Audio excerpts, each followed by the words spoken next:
आदरणीय श्री बाला साहब ठाकरे जी की 25 साल पुरानी साथी बीजेपी से अलग होकर शिवसेना ने महाविकास अघाड़ी गठबंधन सरकार तो बना ली, लेकिन उद्धव ठाकरे के विधायकों का राजनीतिक करियर पूरी तरह से बर्बाद होता हुआ दिखाई दे रहा है। शायद यही कारण रहा कि शिवसेना के नेता छटपटाने लगे और अपने आका से घर वापसी की भीख मांगनी शुरू कर दी। अगले 100 सालों तक महाविकास अघाड़ी गठबंधन में रहने का दावा करने वाले मुख्यमंत्री उद्धव ठाकरे पिछले 1.5-2 साल में ही एनसीपी और कांग्रेस से तंग आ चुके हैं। महाविकास अघाड़ी गठबंधन में पड़ी आपसी फूट अब खुल करके सामने आ गई है और शिवसेना के नेताओं ने बीजेपी की चौखट पर पहुंचकर नाक रगड़ने की सलाह देने वाले पत्र उद्धव ठाकरे को लिखे हैं, जो साफ तौर पर शिवसेना के विधायकों की उस घुटन को दिखा रहे हैं जिसमें उद्धव के विधायक एनसीपी और कांग्रेस के साथ एक पल भी नहीं रहना चाहते। एनसीपी और कांग्रेस के घोटालेबाज नेताओं की संगत का ये परिणाम रहा कि शिवसेना भी पूरी तरह से जनता को लूटने वाली पार्टी बन गई और पिछले 1.5-2 साल में दर्जनों घोटालों के खुलासे हुए।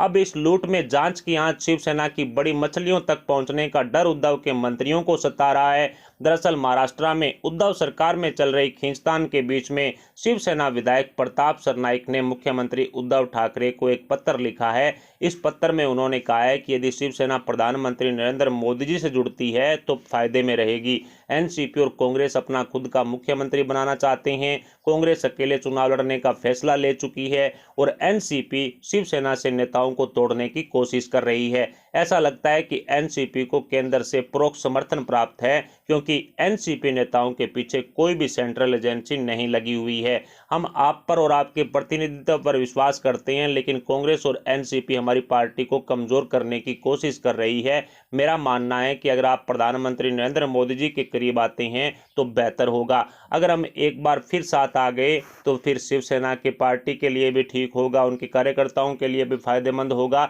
इस तरह की बात प्रताप सरनाईक ने कही है। आगे शिवसेना विधायक प्रताप सरनाईक झूठ बोलते हुए उद्धव ठाकरे से अपील करते हैं कि बिना किसी गलती के सेंट्रल एजेंसियां हमें निशाना बना रही है। अगर आप प्रधानमंत्री नरेंद्र मोदी जी के करीब आते हैं तो रविंद्र वाइकर, अनिल परब, प्रताप सरनाईक जैसे शिवसेना के घोटालेबाज नेताओं और उनके परिवारों की पीड़ा समाप्त हो जाएगी। ये शिवसेना के कार्यकर्ताओं की भावना है। ये बात सरनाईक की तरफ से कही गई है। यानी कि सैकड़ों करोड़ की लूट मचाने वाले शिवसेना के घोटालेबाज नेता प्रताप सरनाईक ने अपने आप को पाक पवित्र साबित करते हुए प्रधानमंत्री नरेंद्र मोदी जी की शरण में जाने वाली बात कह करके हिंदुस्तान के प्रधानमंत्री को बदनाम करने वाली कोशिश की है। लेकिन देश भली भांति जानता है कि प्रताप सरनाईक जैसे घोटालेबाजों को पीएम मोदी जी बिल्कुल भी नहीं बख्शते हैं। गौरतलब है कि शिवसेना विधायक प्रताप सरनाईक फिलहाल ईडी के शिकंजे में हैं। उन्होंने कहा कि भाजपा के साथ बीएमसी में गठबंधन हुआ तो उसका फायदा पूरी तरह से शिवसेना को होगा।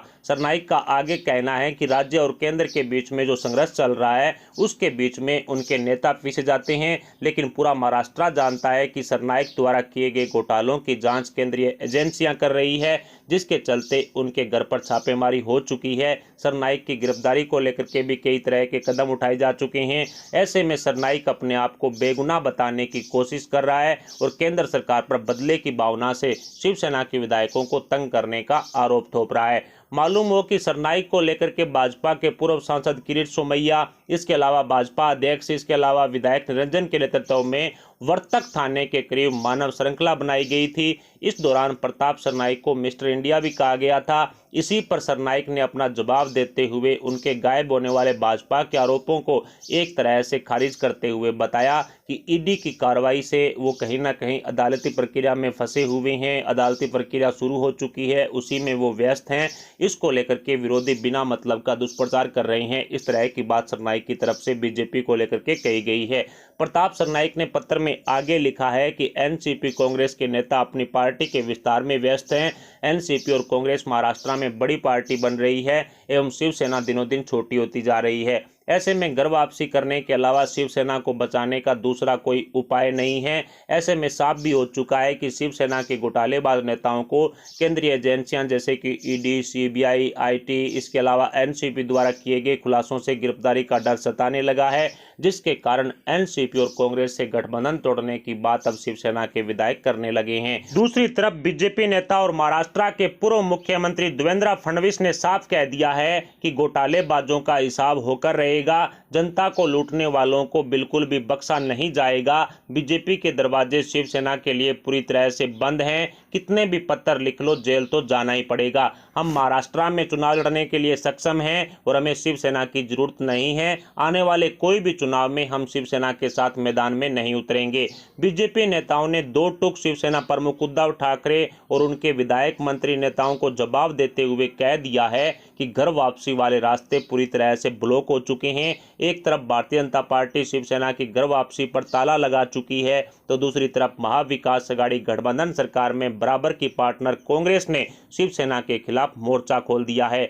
महाराष्ट्र की सत्ताधारी महाविकास अघाड़ी गठबंधन सरकार में आपसी फूट अब ऊपरी सतह पर आ चुकी है।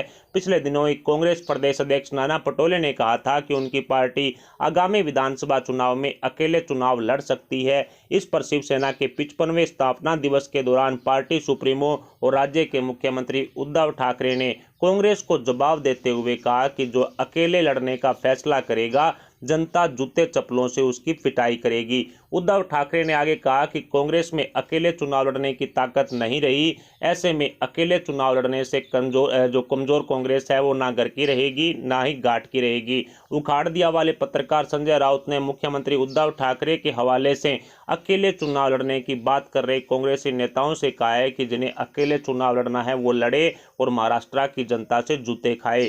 उद्धव ठाकरे के जूता चप्पल मारने वाले बयान पर कांग्रेस अध्यक्ष नाना पटोले ने कहा कि पूरा देश जानता है महाराष्ट्र की जनता किस पार्टी के नेताओं पर जूते चप्पल बरसाएगी और किसका साथ देगी। बीजेपी के साथ मिलकर चुनाव लड़ने वाली शिवसेना एनसीपी के साथ चुनावी मैदान में उतरेगी तो महाराष्ट्र की जनता किन नेताओं को जूते चप्पल मारेगी, ये किसी से छुपा हुआ नहीं है। जनता तय करेगी किसे चप्पल जूते मारे जाएंगे और किसे वोट मिलेंगे। ऐसे में कांग्रेस और शिवसेना के नेता भी अब आमने सामने आ चुके हैं। एक दूसरे के खिलाफ मोर्चा खोलने का काम दोनों पार्टियों में हो चुका है। महाविकास अघाड़ी गठबंधन सरकार में इसी आपसी फूट के कारण काफी ज्यादा मतभेद पैदा हो चुके हैं, जो आने वाले समय में उद्धव सरकार पर संकट के बादल बनकर मंडराने का काम भी कर सकते हैं। ऐसे में अब महाविकास अघाड़ी गठबंधन सरकार अपने अंतिम छोर पर आ चुकी है, लेकिन शिवसेना के नेताओं ने जो गिरगिट की तरह रंग बदले हैं वो देखने लायक हैं कि किस तरह से प्रधानमंत्री नरेंद्र मोदी जी और बीजेपी की तारीफों में कसीदे पढ़ने शिवसेना ने शुरू कर दिए हैं। शिवसेना के नेताओं का दम घुटने लगा है और घर वापसी की मिन्नतें करना भी अब शिवसेना के नेताओं ने शुरू कर दिया है। इसके अलावा भी एक बहुत बड़ी खबर जो कहीं ना कहीं महाविकास अघाड़ी गठबंधन सरकार से कांग्रेस को अलग करेगी वो ये कि कल 22 जून को एनसीपी सुप्रीमो शरद पवार के घर दिल्ली में 15 से 20 विपक्षी दलों की एक बैठक होने जा रही है, जिसमें कांग्रेस शामिल नहीं होगी। आज एनसीपी सुप्रीमो शरद पवार ने प्रशांत किशोर से तीसरी बार मुलाकात की है और इस मुलाकात के बाद फैसला लिया गया कि 22 जून को शाम 4 बजे दिल्ली में एनसीपी सुप्रीमो शरद पवार के घर 15 से 20 विपक्षी दलों के नेताओं की एक बैठक होगी और इस बैठक में मोदी सरकार के खिलाफ एक मजबूत विपक्ष बनाने की रणनीति पर काम होगा। एक नया जो विपक्ष कांग्रेस को दरकिनार करके कहीं ना कहीं एनसीपी सुप्रीमो शरद पवार बनाना चाहते हैं और उसके मुखिया भी शरद पवार खुद बनना चाहते हैं, यानी कि प्रधानमंत्री पद की दावेदारी अब एनसीपी सुप्रीमो शरद पवार करेंगे। 15 से 20 ऐसे विपक्षी दल कांग्रेस को छोड़ करके अन्य जो छोटे मोटे दल हैं उनको साथ लेकर के अब शरद पवार रणनीति बनाने पर कहीं ना कहीं जोर दे रहे हैं, जिससे कांग्रेसी नेताओं की या यूं कहें कि कांग्रेस आलाकमान की नाराजगी सामने आएगी और महाविकास अघाड़ी गठबंधन में कांग्रेस फिर से घमासान मचाएगी, इसमें कोई शक नहीं है। फिलहाल महाविकास अघाड़ी गठबंधन सरकार को लेकर के एनसीपी सुप्रीमो शरद पवार द्वारा जो एक विपक्ष का संगठन बनाने की बात कही जा रही है, या फिर उद्धव ठाकरे को जो पत्र लिखे जा रहे हैं, या फिर कांग्रेस और शिवसेना के बीच में जूते चप्पल मामले को लेकर के जो जंग छिड़ी हुई है, इन सभी मुद्दों पर आपके क्या विचार है? आप अपने विचार हमें कमेंट बॉक्स में जरूर बताएं। साथ ही वीडियो को लाइक करके हमारे चैनल को सब्सक्राइब जरूर कर लें। अभी के लिए इतना ही, मिलते हैं अगली बड़ी अपडेट के साथ। तब तक के लिए जय हिंद, जय भारत।